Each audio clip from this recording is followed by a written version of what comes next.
زندگی میں راستوں کا پیدا ہونا یہ زندگی کی خوبصورتی ہے. تو اس کے لیے پھر راہیں کھلتی ہیں، اللہ کشادگیاں پیدا کرتا ہے.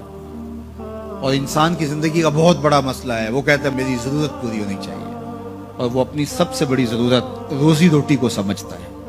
حالانکہ سب سے بڑی حضرت انسان کی ضرورت ہدایت ہے، سب سے بڑی ضرورت.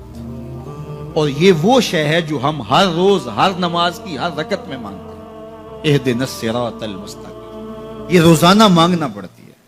اور رزق اللہ نے اپنے ذمہ کرم پہ لیا ہے، وہ ان کو بھی دیتا ہے جو نہیں مانگتے. وما من دابۃ فی الارض الا علی اللہ رزقها.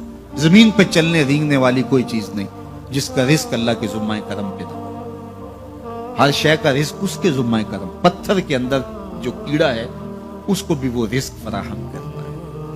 اللہ اکبر. ہم تو کاروبار پہ جا رہے ہوتے ہیں، ہماری تو فیکٹری ہوتی ہے، ہماری تو ملازمت ہوتی ہے، دفتر جا رہے ہوتے ہیں اور ہمیں وہاں رزق ملنا ہوتا ہے. لیکن پرندوں کی تو کوئی فیکٹری نہیں ہوتی، ان کا تو کوئی دفتر نہیں ہوتا. جب صبح چلتے ہیں تو خالی پیٹ ہوتے ہیں، کبھی بھوکے نہیں آئے. بن توکل پنچھی اڑ دے، خرچ نہ پلے زیرہ ہو. کوئی خرچ نہیں لیتے، کوئی راس المال نہیں ان کے پاس ہوتا، کوئی ایک دن پہلے بکنگ نہیں کروائی ہوتی. کوئی فیکٹری نہیں ہے، کوئی دفتر نہیں ہے، لیکن کبھی بھی خالی نہیں آئے.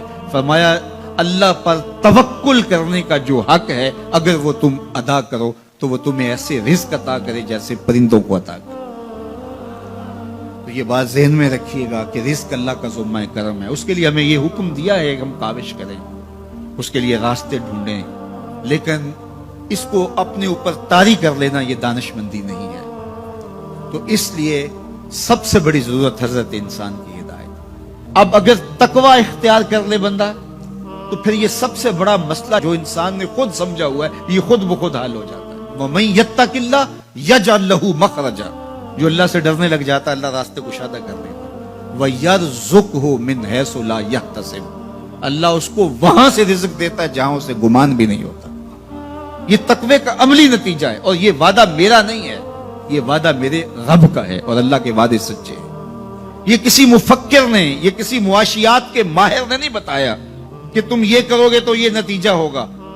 ماہر معاشیات کے مشورے کو ہم قبول کرتے ہیں کہ یار اس نے معاشیات کو پڑھا ہے، اس نے جو بتایا ہے وہ اس کا نتیجہ وہی ہوگا. یہ جس نے معاشیات کو پیدا کیا ہے، جس نے رزق کو پیدا کیا ہے، یہ اس کا وعدہ ہے. اگر تم مجھ سے ڈرنے لگ جاؤ گے تو وہاں سے رزق دوں گا جہاں تمہیں گمان بھی نہیں ہوگا. تو یہ تقوی کا عملی نتیجہ ہے. تو اللہ کے محبوب علیہ الصلوۃ والسلام نے ارشاد فرمایا میں تمہیں تقوی کی وصیت کرتا ہوں، یہ تیرے تمام امور حیات کے لیے خیر و برکت کا ذریعہ ہے. تیری زندگی میں جمال پیدا ہوگا، حسن پیدا ہوگا. تیری دنیا بھی، تیرا دین بھی، تیری معاش بھی، تیری معاشرت بھی، سب میں خوبصورتیاں آ جائیں گی اگر تو اللہ سے ڈرنے لگ جائے.